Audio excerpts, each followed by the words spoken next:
James for three. Alexis attacking.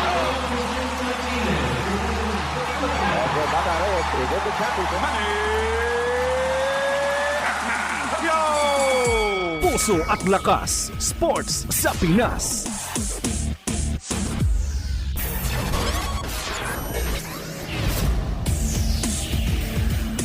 Isang mapagpalang Sabado sa inyo mga teammates. Ito po si Coach Jojo Villa ng Fellowship of Christian Athletes. At ito ang programang Puso at Lakas Sports sa Pinas sa 702 DZAS FEBC Radio TV. Welcome sa mga teammates natin na madalas makinig sa atin via DWAY 104.3 FM Care Radio sa Bicol, sa DXFE 1197 The Good News Radio sa Davao Region, sa DZRK 106.3 FM Radyo Kapitbisig sa Palawan, sa DXAS 1116 Your Community Radio sa Zamboanga. Tayo rin po ay napapakinggan via online streaming sa Facebook page natin sa Puso at Lakas Sports sa Pinas, sa FEBC 702 DZAS o kaya sa febc.ph. Greetings po sa ating mga kagapay na madalas makinig sa atin, si Ben and Maricar Loriaga, Rosemary Garmino, Nora Cancela, Faustina Habla, Coach Glendino Gopez, Remedios San Pedro, Nilo Divina, Lordan Molyon, Aaron Ray Gacho, Mila Pascua, Mel Bautista, Aurora Estrella, and Vincent Garcia. Sa pagbabalik ng Puso at Lakas, ang ating guest ay into archery. Alamin sa pagbabalik ng Puso at Lakas. Puso at Lakas, Sports sa Pinas.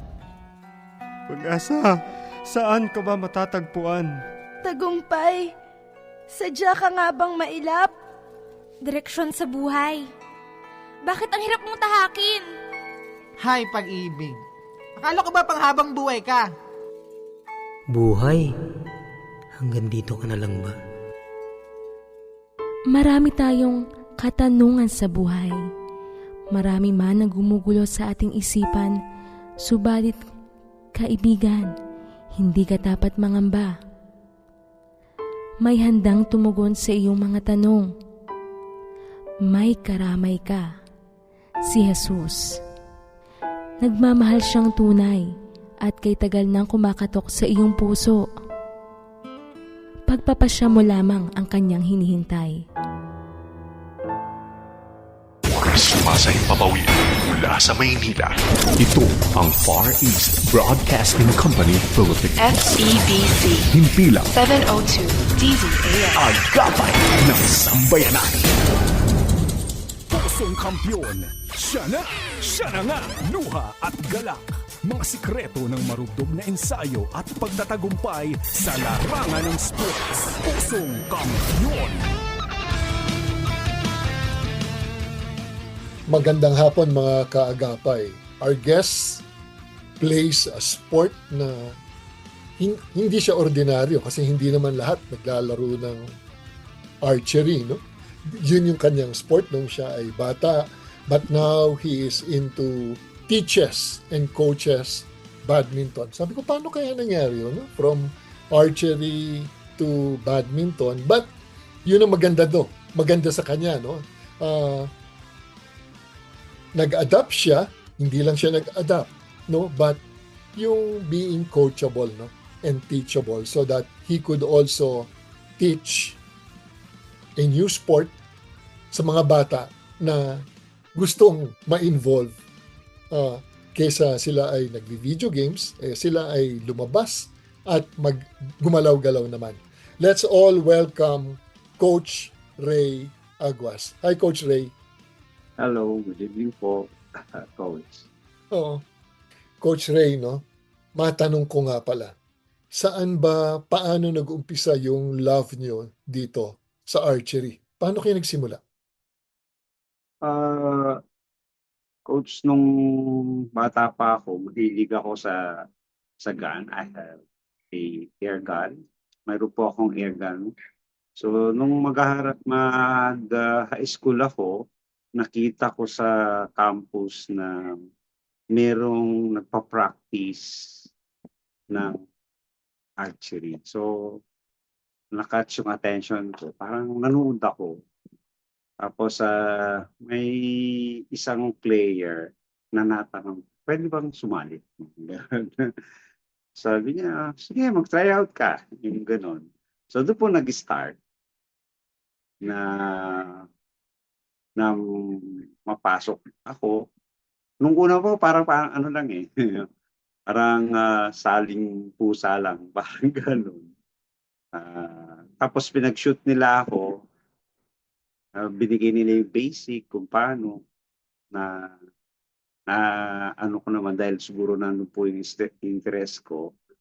So tumama naman kahit na paano. Tapos nagustuhan ako nung nagtitrain sa kanila. Sige, sabi niya kung may time ka, sumali ka. Sabi niya sa akin. So, Coach Reno, ito ba yung start ng journey mo being an archer, no? And anong grade kayo sa eskwelahan? First year high school ako nung mag-start na ako sa ngayon Tarlac State University dito sa probinsya namin sa Tarlac. But before nung high school ako College of Technology TSU, Tarlac College of Technology po siya. May high school kasi po noon. Until now, meron po ang TSU. Hanggang college ako, naging player. Second year, doon ako talagang nasabak. Yun ang una kong competition sa college namin. Tarlac College of Tarlac College of Technology, TCT. Ngayon po, TSU na siya. Coach Reno, hindi siya pangkaraniwan sport, no? Hindi naman siya team sport. Siguro, when I say team sport, kung 5 kayong players, itatali yung score, doon nagiging team sport. But individual siya in the sense na bow and arrow and then yung target. Gaano kahirap laruin yung sport po na yan? Medyo may kahirapan kasi po yung mga gagamitin yung arrow. Medyo mabigat pag-iilayin. Ang pinaka-starting na ilayin is 30 pounds. Pagka practice po. Pero pag sa competition na, pag lumalayo po kasi dapat mas mabigat yung pounds na iilayin mo. Tapos dapat medyo skinny ako. Hirap na hirap ako talaga eh. Pero dahil gusto ko siya, so nag-involve din po ako doon sa gym. Nag-gym po ako para ma-develop yung arm ko. Kasi kailangan mo malakas yung arm mo eh. At saka yung chest kasi iilayin mo talaga siya eh. Yun, hirap po doon kasi kailangan i-equip mo yung sarili mo. Physically, may po siya. Parang mga ball games din po. Kailangan matatag din yung paa mo, yung stance mo. Kasi kukunin mo yung arrow mo, pag sinut mo siya, tapos yung stand mo din, dapat firm yung stand mo. So yung lower extremity mo kailangan preparado. So, Coach Reno, 30 pounds ng hila, no? 30 pounds, no? Tapos, kailangan nakafocus ka dun sa target and at the same time, stable, no? Gaano kahirap tirahin yung isang target and how many meters away? Nung panahon na yon yards po eh. Yards. Ewan ko ngayon kung meters. Kasi noon, alam niya, English system ang ano nila. So yards po yon. Mag-upisa ka sa first na yung tuturuan kanila is 10 yards po siya. So tapos, ang pinaka-minimum naman na ita-target naman is 15 yards po talaga. Pero pag nag-i-start ka, para maturuan kanila kung paano po yung aiming, paano yung pag-align rear and front sight, nasa 10 meters ka. 5 meters kung minsan pag hindi ka tumatama. 5 meters, ipapaano nila. So the basic, ituturo nila within 5 or 10 yards po yan. Pagka medyo hirap ka, sa 5 lang po yan. Tapos, pagagamit nila sa iyo yung 15 pounds lang. 15 to 20 pounds po yan. Pero pagka yung minimum po, nasa 30 yards. Ayan, nasa 30 pounds na yun. Mabigat na po yun. Tapos may mga nakakaroon ka ng mga injury po. Yung sa kamay, talaga mag-hematoma yung arm mo. Pag tumama yung string. Pero may ano naman may ginagamit po yung tinatawag namin arm guard. Made of leather. Pero noon, way back sa high school ko, gagawa ka ng sarili mo para may protection yung kamay mo. Or else hindi, mabubugbog po siya, masakit. As in, minsan magsusugat din po siya. Ini-imagine ko na you have to pull high school, 10 pounds or 15 pounds, tapos yung layo, 5 yards, 10 yards, and eventually, palayo, 30 yards, no? Ang pinakamalayo po niya, 50 yards. 50 yards? Okay. Nung kayo po ay nasa college na, yung Tarlac State University now. Ang dati, Tarlac College of Technology, tama ba po? Okay. And then, gaano kalayo ang pag-competition, gaano kalayo ang yardage? Kamagit po. Gaano kalayo yung target? Is it 30 yards or 50 yards na? Yung pong pinakaano lang naman do sa iskuwa namin, ano lang siya po, nasa 30 yards lang. Pero pagka napag-usapan do sa competition na we should shoot at 50 yards, 50 yards po yun.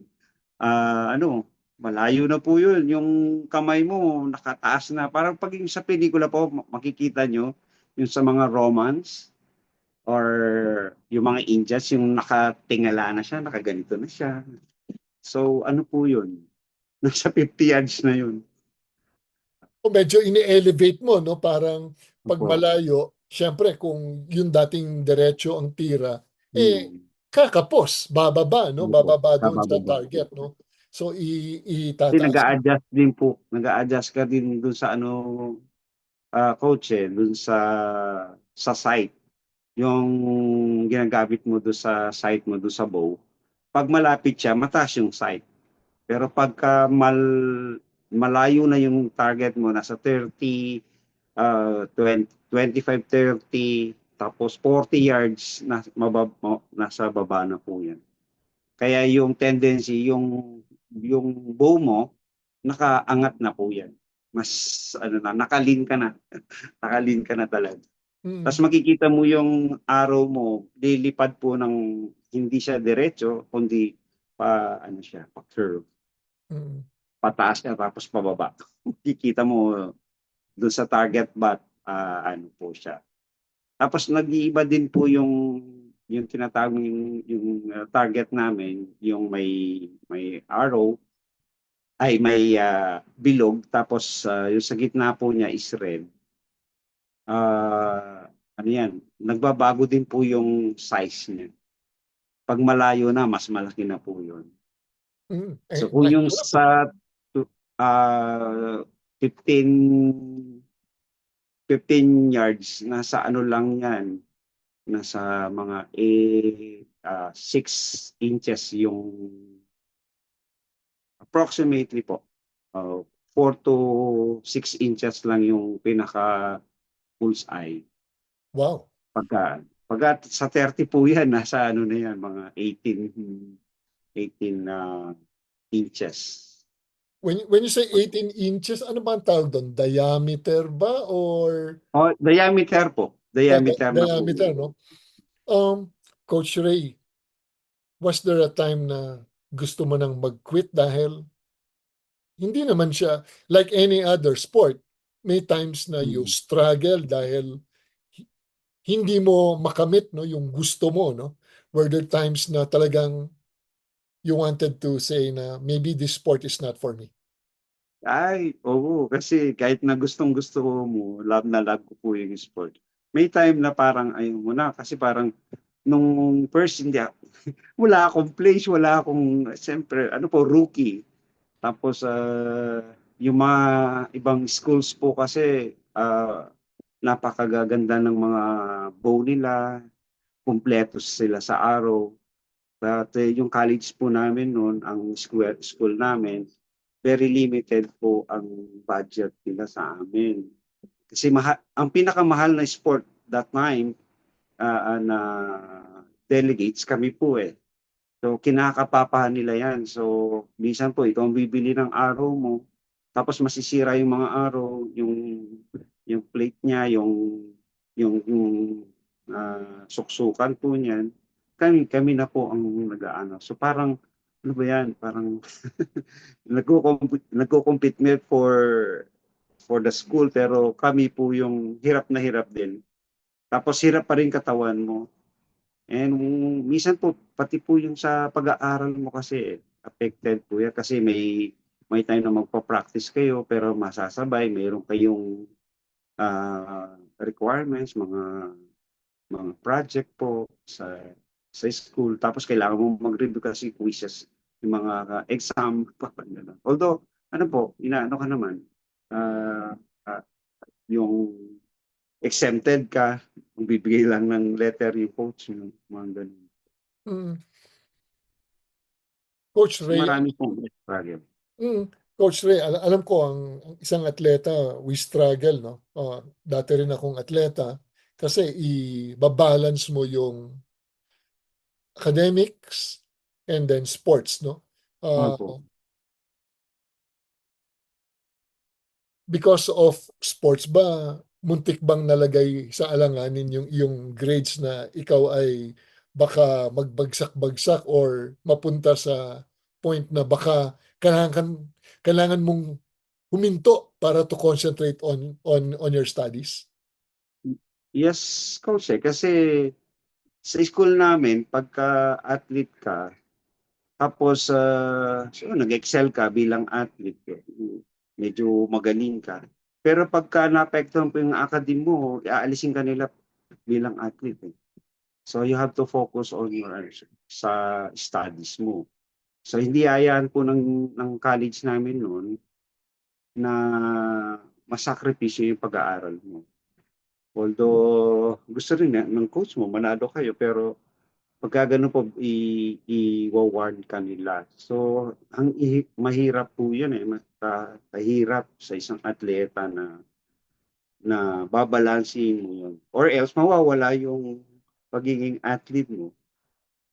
Tapos kung babagsak ka, baka makikout. Kasi po yung State University po sa college ng bansa, scholar po kami. So, kailangan maano mo po yung grades mo rin ma-maintain mo. So, kahirap po kasi nag-add ka ng gusto mo na gustong-gusto mo na sports o gustong bagay na gawin mo. Tapos, kailangan ayusin mo rin yung pag-aaral. Pero maganda po nun, coach, yung training na yon. Marami akong natutuhan doon. At dinala ko hanggang sa college, hanggang ngayon, na beneficial po siya as an athlete. Kahit anong sports po, I think yun ang pinakamagandang po. Coach Ray, ano ang dalawang bagay na natutunan mo sa sports na tingin mo nakatulong sa paghubog ng iyong pagkatao?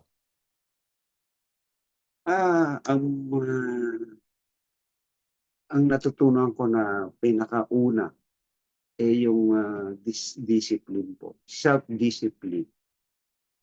Na hanggang yun dala ko at yun din ang tinuro ko sa mga na-handle. Disiplina at saka yung passionate ka po sa bagay o sa mga bagay na meron. Especially sa sports mo. Yun po ang nagtawid sa akin na hanggang doon sa matapos ako ng high school hanggang college, na-maintain ko yung sa pagiging estudyante. Hindi naman po ako ganun hindi naman ako nag-excel, but I did not fail in sa subject ko or bumalik ako. Nakatawid naman po. Kasi yung disiplina eh. Kasi pag sinabi ng coach mo, maaga kayo matulog. Saka po, kailangan on time. So yun po, yung mga sa disiplina, makukuha po rin na yung maging punctual po tayo. Pati po doon sa pag-aaral din. So on time din po yun. Dinala ko rin po yun sa pamilya ko. Hanggang sa mag-college ako, hanggang magkapamilya ako, magtrabaho. Yun ang pinaka masasabi ko na malaking bagay na naiumbag para mahubog po ako bilang isang estudyante, bilang isang yung very responsible person. Kanya sa akin, sabi ko, ang sport is not just a sport. Malaking ambag siya sa buhay ko bilang isang individual. Coach Ray, binanggit mo dalawa, no? Number one, discipline. Pangalawa, yung passionate ka, no? Yung gusto mo, yung God-given gift or talent plus yung just being in love with doing something that makes you alive, no? Makes you come alive, no?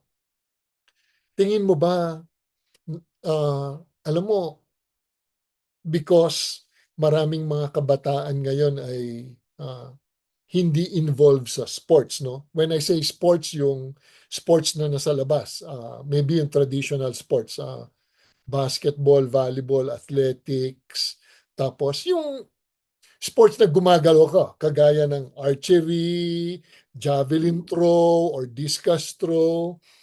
Tingin mo ba nakatulong yun sa pagbaba ng ating society in terms of discipline? Kasi yung mga kabataan ngayon, na-introduce yung internet, no? Social media. So instead na gumagalaw yung katawan, puso at pag-iisip, ang gumalaw na lang ay yung kanilang mata because of the internet. Ano tingin mo doon? Gaano kalaki epekto ng internet?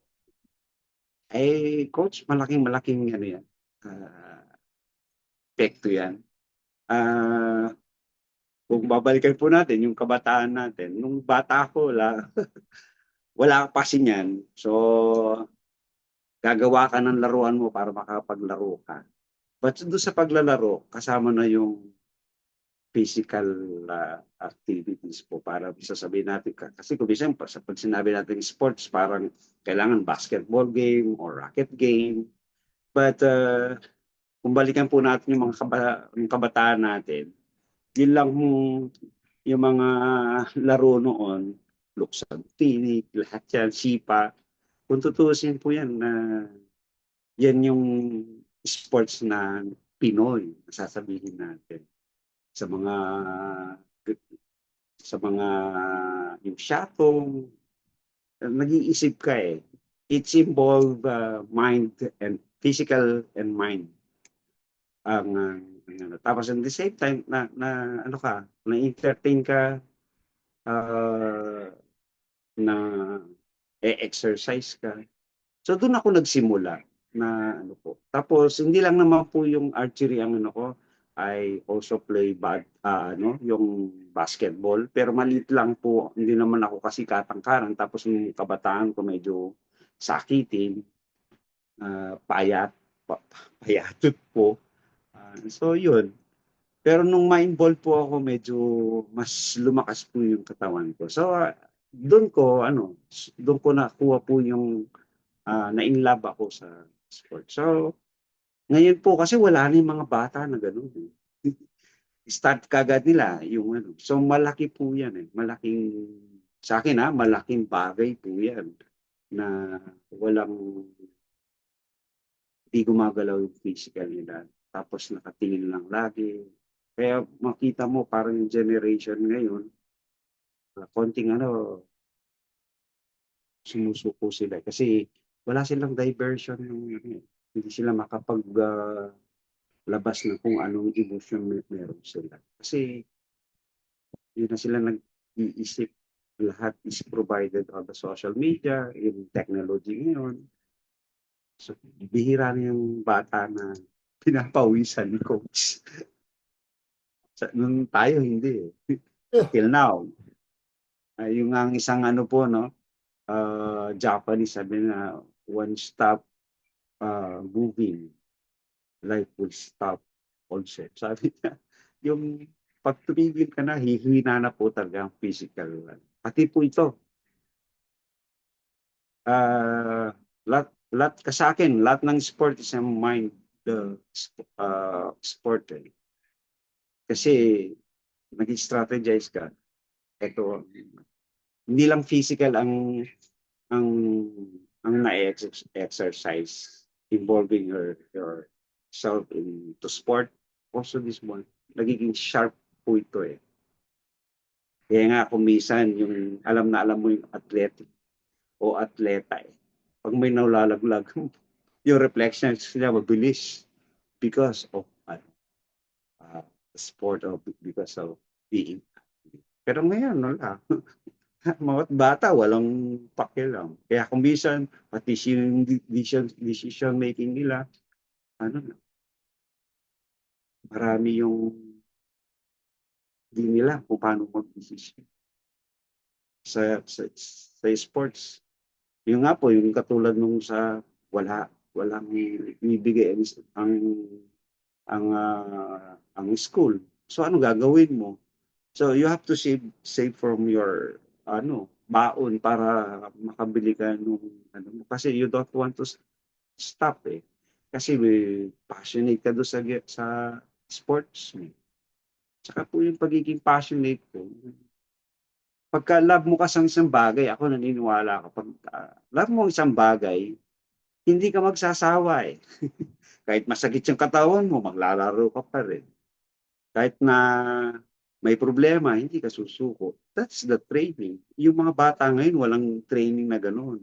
Kaya madali silang sumuko, madali silang maikayat na kung anong meron lang sa social media.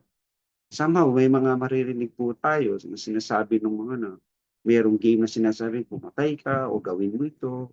So, madali silang kasi wala silang narinig, wala silang ka-interact. Hindi ka mukha sa sport, mayroon kang kausap, may coach ka, na parang tatay mo na rin.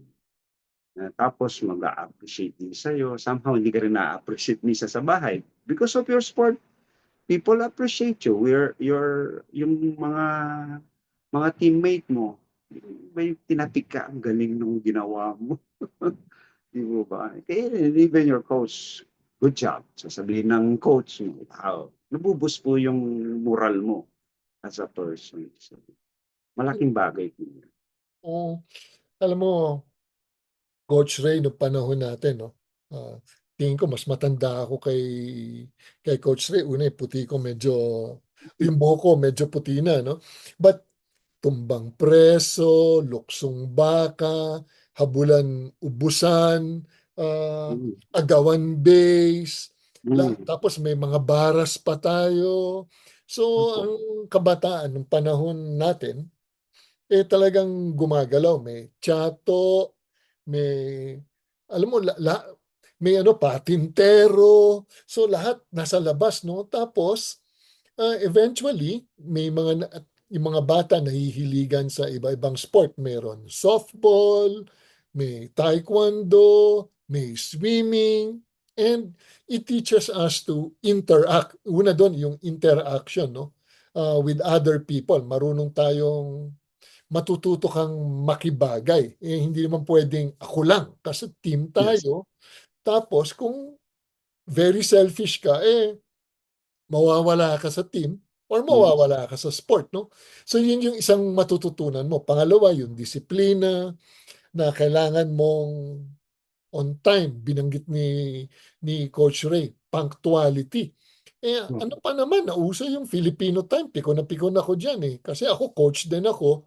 Pag sinabing 8 o'clock, sa akin, if you come in at 8 o'clock, you are already late, no? Ang tawag doon is yung coach na Lombardi time. Yung si Coach Lombardi, na champion coach sa NFL. Yun ang sabi niya na pag sinabing 9 o'clock, dumating ka ng 9, you are already late. Kasi ang premise nun kung atleta ka, you prepare beforehand. So nandun ka darating ka sa ensayo, gusto mo mas maaga ka para yung mind mo, naka-warm up ka na. Kasi pagpasok ng 9 o'clock, ready to play. Hindi yung iwa-warm up ka pa. Yes, iwa-warm up ka kung team sport yan. But you are already wired na para kang kabayo, ready to charge, no? Ready parang to get out of the block na talagang rumaratsyada ka na. Yun yung mindset no? Kaso, because yung iba hindi involved sa sports, na involved sa social media, so hindi nila maintindihan kung ano yung pakiramdam ng matalo, no? Matalo sa laro. Iba yung matalo sa game, no? Yung laro sa kung PlayStation yan or Atari or Nintendo, iba yung may kalaban ka kaharap, 'di ba? Or so hindi nila alam kung paano mag-react, no?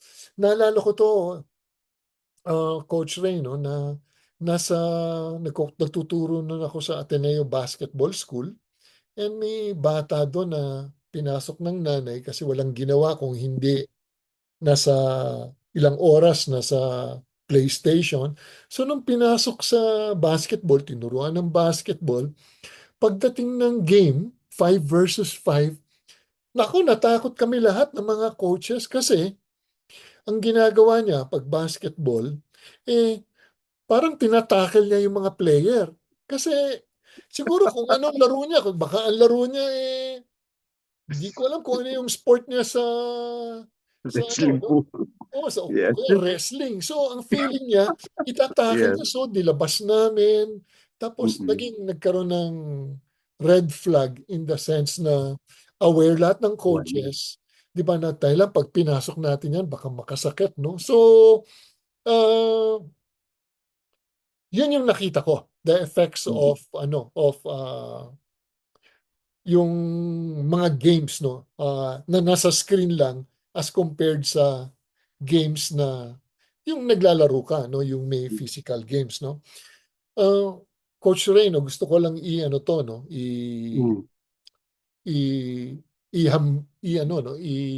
i-relate, no.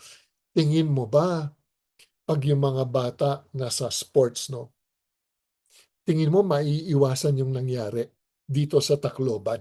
Yung insidente na karumal-dumal na dapat hindi nangyari.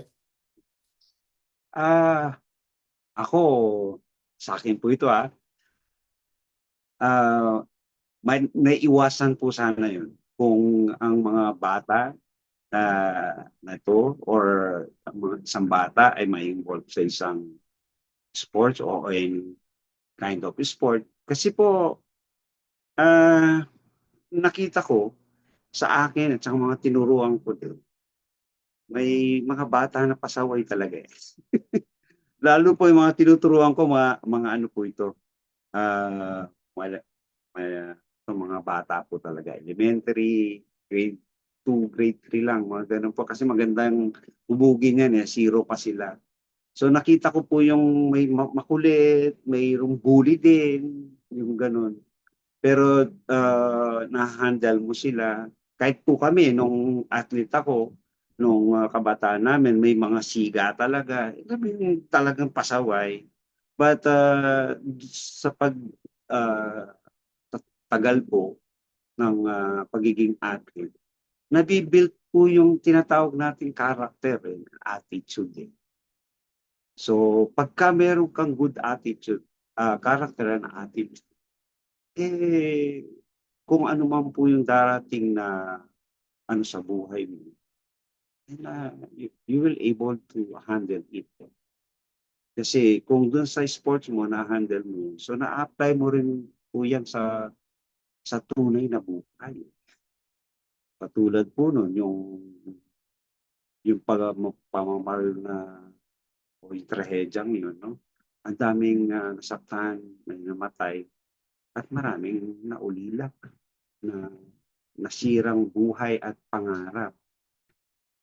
Bakit? Kasi po idol yung mga bata ngayon Kung ano-ano yung mga ginagawa Pero kung nasa sports ka, wala kang oras na maging idol Kasi gagawin mo lang pag-aaral, tapos yung training mo, iisipin mo rin kung ano sinasabi ng coach mo. Somehow, yung mga coaches, yung coach namin noon, may mga pangaral din siya sa amin. Kahit ako po ngayon, hindi lang naman being a coach. Hindi lang naman doon sa sports mo, kung ano yung sa atleta mo na inahandle mo, kung basketball man yan, somehow, kumisan lalabas kayo doon Hindi naman nakapokus lahat doon sa training ninyo. Somehow, minsan, yung mga atleta mo, may sasabihin, coach, may problema. Okay. Minsan, hindi naman nila sasabihin, pero parang nag-iba yung atleta mo. O minsan, nag-iba yung aura niya. So, parang ikaw naman, sensitive ka, being a coach, i-approach mo yan, may problema pa tayo. Diba, yung pong performance yan, nag-iba. Dati, maayos. Tapos bigla, sa training, marami siyang absence. So, i-call mo yung attention niya. So, doon po yung disiplina na sinasabi ko na papasok na yun. Not only in the sport, but also in yung pong personal na buhay ng isang tao. Tapos maano mo na lang na ang tingin na sa'yo ng atleta mo, parang tatay na rin. O nanay, o ate, kuya. Kung medyo hindi nagkakalayo yung mga edad ng mga atleta mo. So yun po, yun ang ko. So lahat ito may iwasan o naiwasan sana sa pagiging violent ng isang tao. Kasi nga, yung sabi niyong kanina, coach, yung meron kang social interaction with your co-players, with the opponents, kung paano mo siya i-handle pag natalo kayo, paano ka magiging yung sportsmanship, paano mo i-handle yun. Kasi meron, naalala ko po yun, yung sa anak ko, kasi ako yung nagturo ng badminton sa kanya. Grade 4 ata siya, no? Yes, grade 4. Nag-compete na po siya. So, natalo siya, umiyak siya. Tapos sabi ko, pero siyempre as a parent and coach, parang na-disappoint din ako. Pero hindi ko pinakita sa anak ko. Sabi ko, ba't ka umiiyak? Sabi ko, natalo ako Alam mo anak, sabi ko, hindi, ang isang atleta, kung natalo, hindi ibig sabihin natalo siya. Mas matatalo siya kung hindi niya alam kung paano niya i-handle yung pagkatalo niya.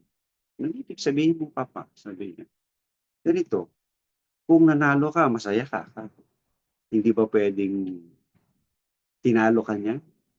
Tapos mas masaya, magiging masaya ka para sa kanya. Kasi nagdidiwang siya And then, titignan mo ngayon, anong kulang mo? Ba't ka natalo? Ganon. Hindi yung yung binigay mo ba yung, sabi ko sa kanya, binigay mo ba yung best mo? Yes, Papa, pero natalo ako. Ibig sabihin, may kulang pa sa'yo. So nakita ko po yung nag-iba po yung kaisipan ng anak ko, yung attitude. Kaya pag natatalo siya, nakangiti siya. Hindi na siya umiiyak. Tapos one time may nakita siya na na ka-team niya, hindi niya na-handle yung emotion niya. So ano na siya noon, first year high school na. Yung pong raketa, niwasak niya. Tapos nilapitan ako nung ano naman siya. Ba't niya ganyan? Yun na sinasabi ko sa'yo. You can handle your emotions. Kasi sa sports, sabi ko, any kind of sport, pag napikon ka, hindi ka mananalo. Pag na-overwhelm ka, hindi ka rin mananalo. You have to defeat yourself first before you defeat your opponents. Hindi mo tatalunin yung kung sino man yan. Kahit magaling pa yan, o hindi man magaling, average player yan. Pag hindi mo alam hinandle yung sarili mo, hindi mo alam talunin ang sarili mo, yung emotion mo, you have to control emotion, to be overwhelmed, at saka po yung, sabi ko sa kanya, yung napikon ka, nagalit ka. Di ba sabi po ni Corny Sanchez, ang pikon talo. Pag napikon ka, masisira na yung discarding.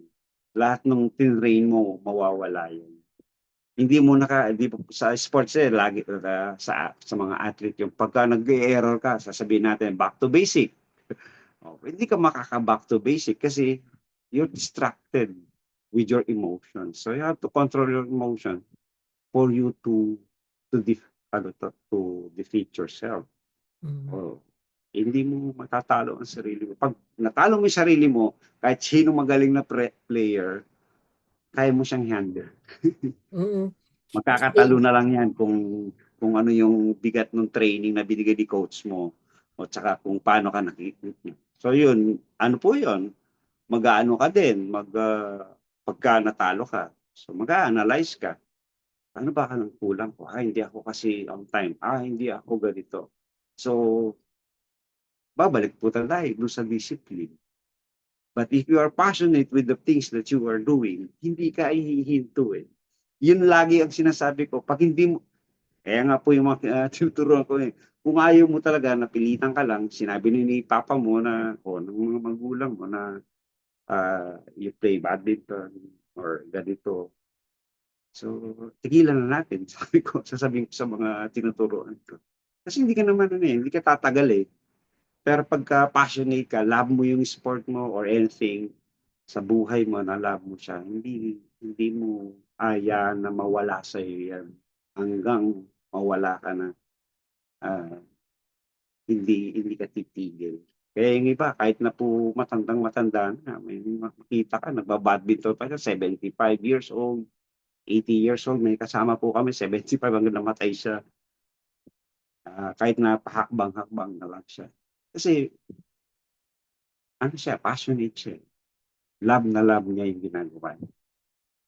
Yung po rin sa mga, yung mga successful person na nag-excel sila with their, kahit dito sa sport o sa kanilang mga career, yung pagiging maalabin nila sa kung anong ginagawa po. Alam mo, Pastor Ray, sa kwento mo ngayon, number one, malaking bagay yung role ng coach, Kasi kung ikaw ay na-involve sa isang sport, yung coach mo, tuturuan ka niya ng discipline, di ba?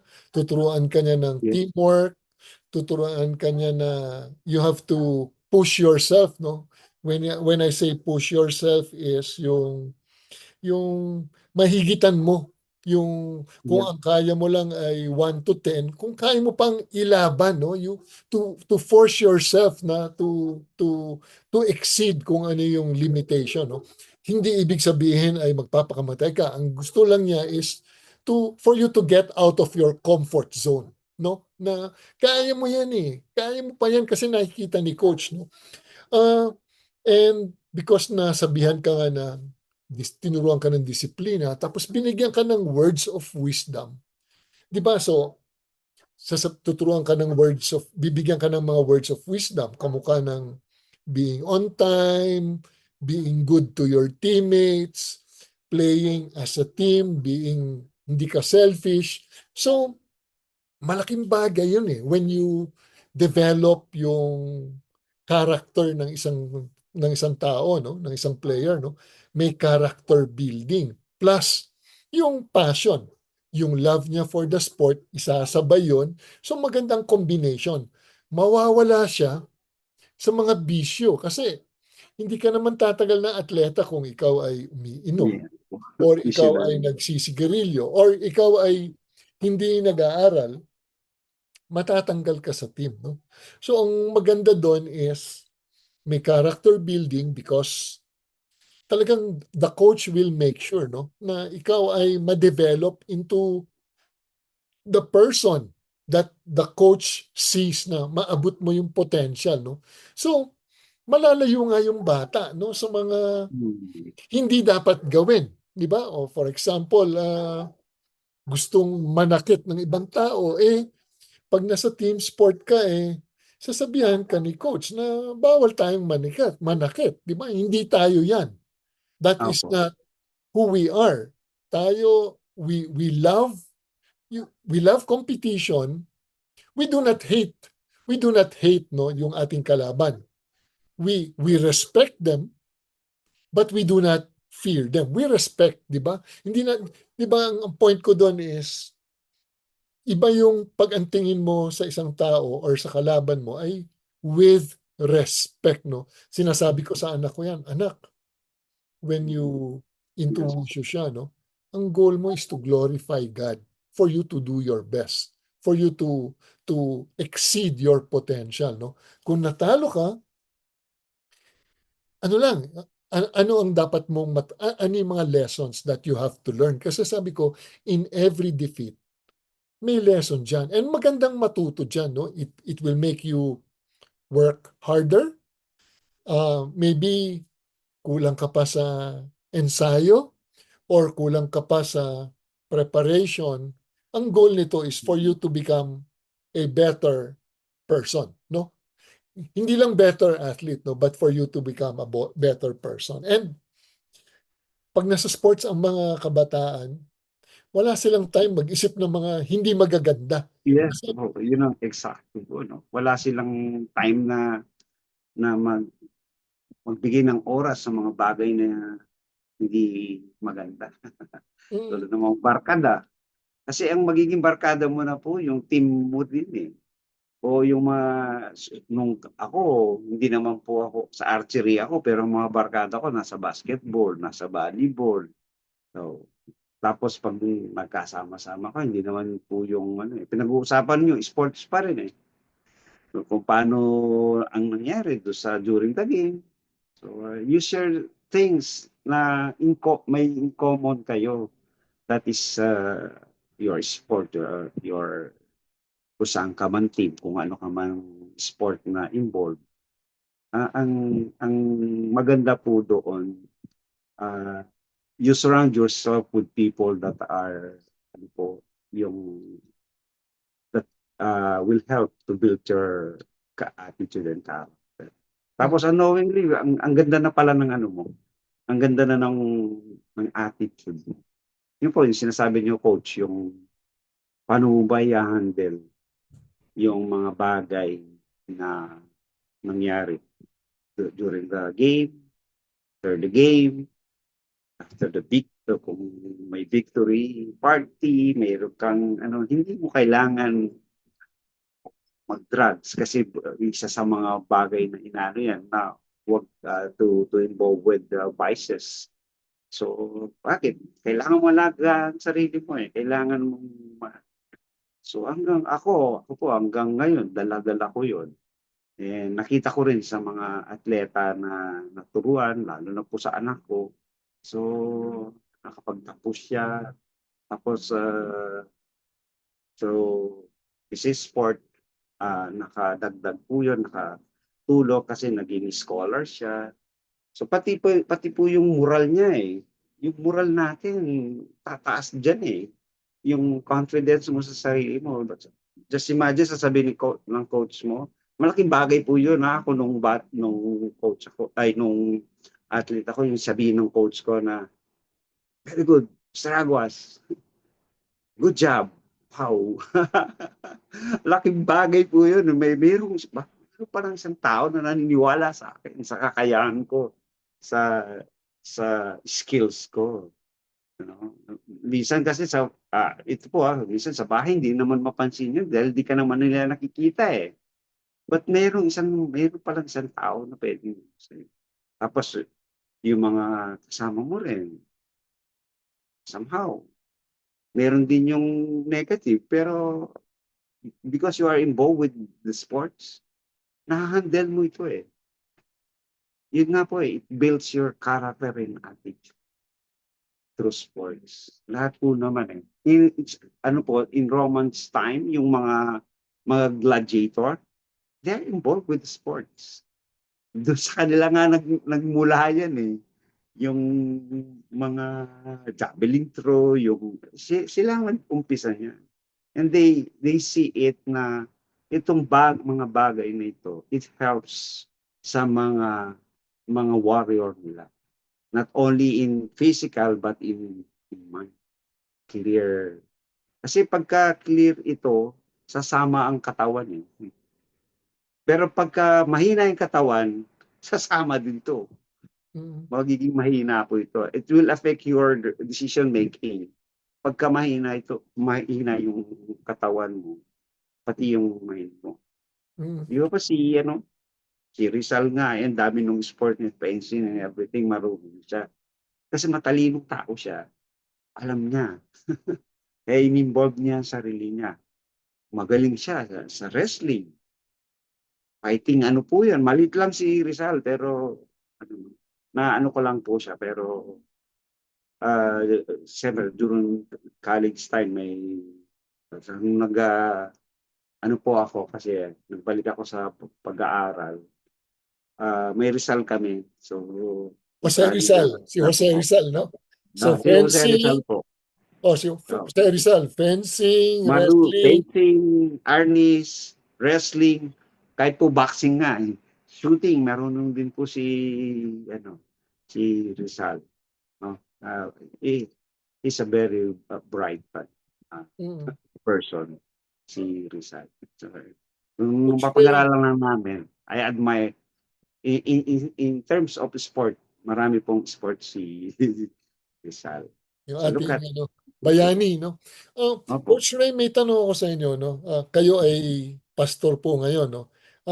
You have a favorite verse na you can share sa ating mga nakikinig? Yung pong Jeremiah 29:11.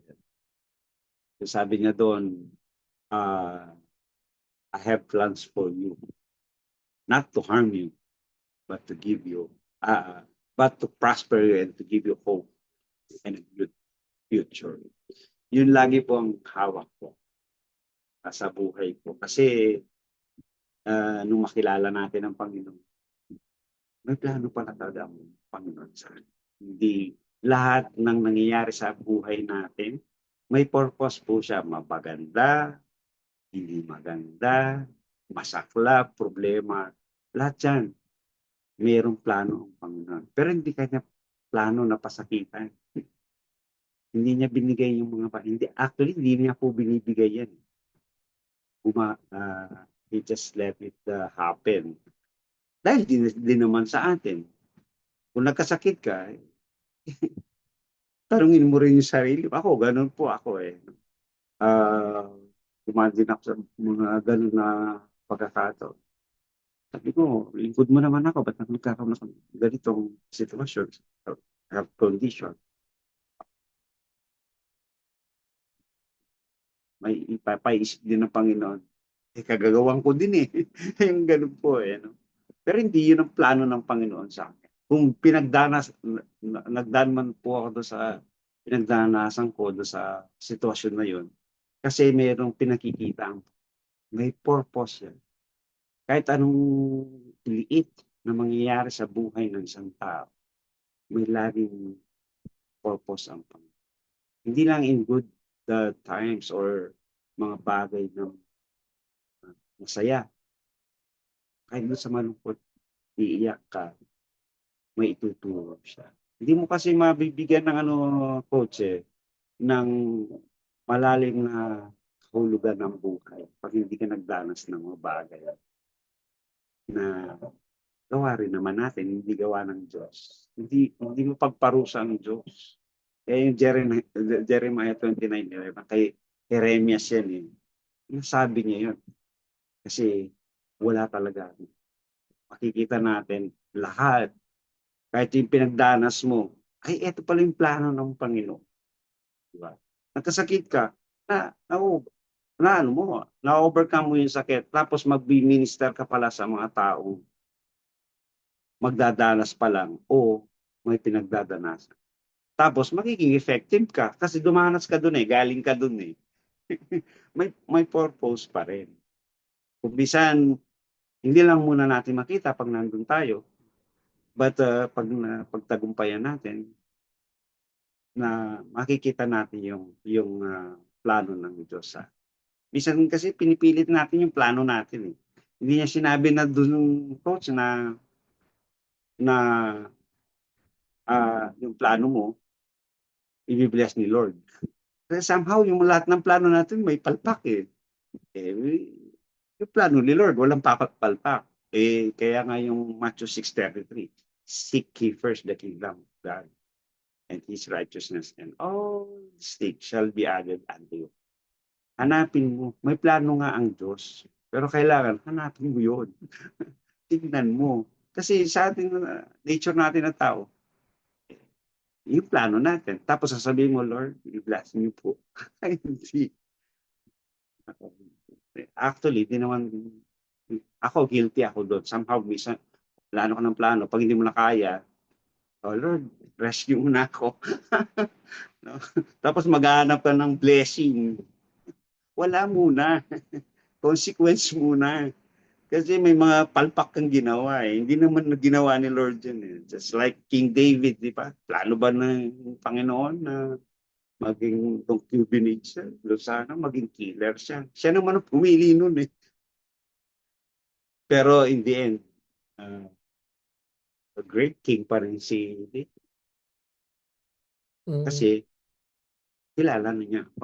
Inanap niya yung plano ng Panginoon sa buhay. Even Jeremiah. Kaya nasabi niya, nasulat niya yan May pinagdanas siya.